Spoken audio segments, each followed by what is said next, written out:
Chers frères et sœurs, bienvenue à la chaîne Cœur Sacré TV. Je vous présente cette vidéo qui montre cette jeune femme qui a choisi de travailler avec son mari dans son garage.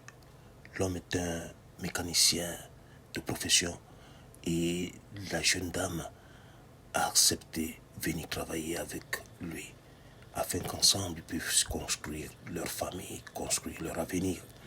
Ce qui est merveilleux, elle a refusé d'emprunter le chemin de Dubaï, le chemin de la malédiction, le chemin de l'esclavage du sexe et de l'argent.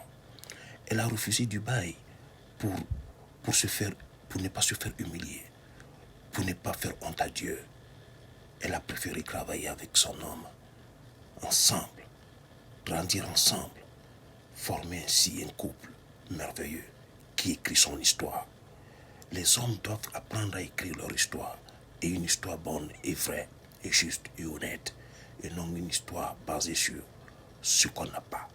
Comme ces jeunes filles qui vont se faire chevaucher, n'est-ce pas, à Dubaï, avec des animaux, avec des chiens, des serpents. Mais cette jeune femme, elle s'assoit auprès de son mari, elle fait le même métier. Comme nos parents, nos grands-parents qui allaient au champ ensemble et ramenaient le résultat de leurs fruits pour toute la famille. C'est pourquoi l'Éternel Dieu dit, tu mangeras la sueur de ton front. Tu mangeras la sueur de ton front, non pas des difficultés, pas la souffrance.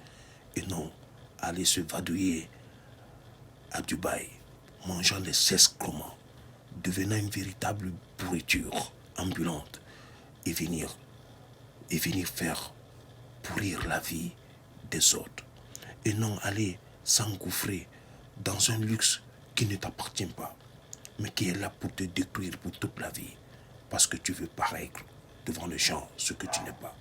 Tu veux voler ce que tu ne peux pas avoir. Ce n'est pas bien. Mais c'est une femme préfère aller travailler sous les camions, pour faire tout avec les tournevis, chercher à travailler. Et c'est ça, elle obéit à la loi de Dieu, la loi du travail.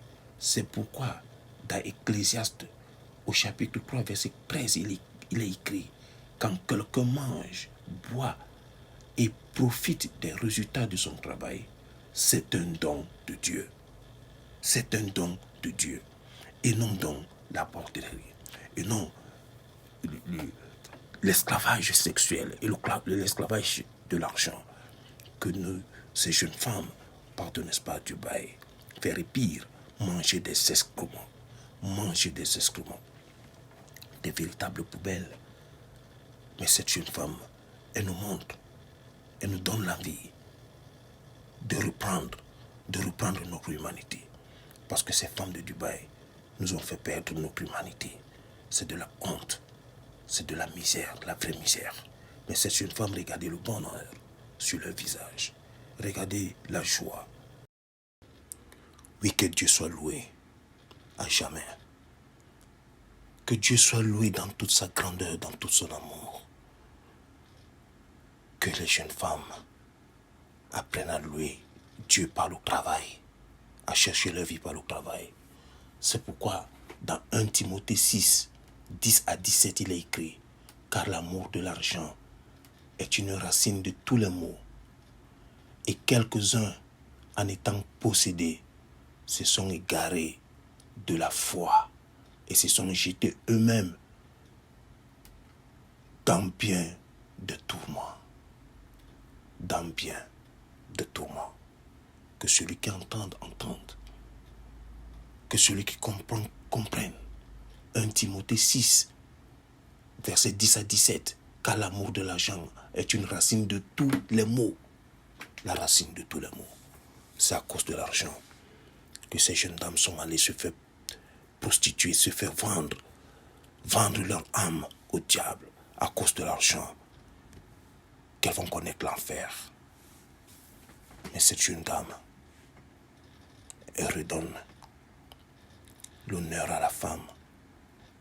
Elle a remis l'honneur et l'audace que nous connaissons de la femme que Dieu a créée. Gloire à Dieu.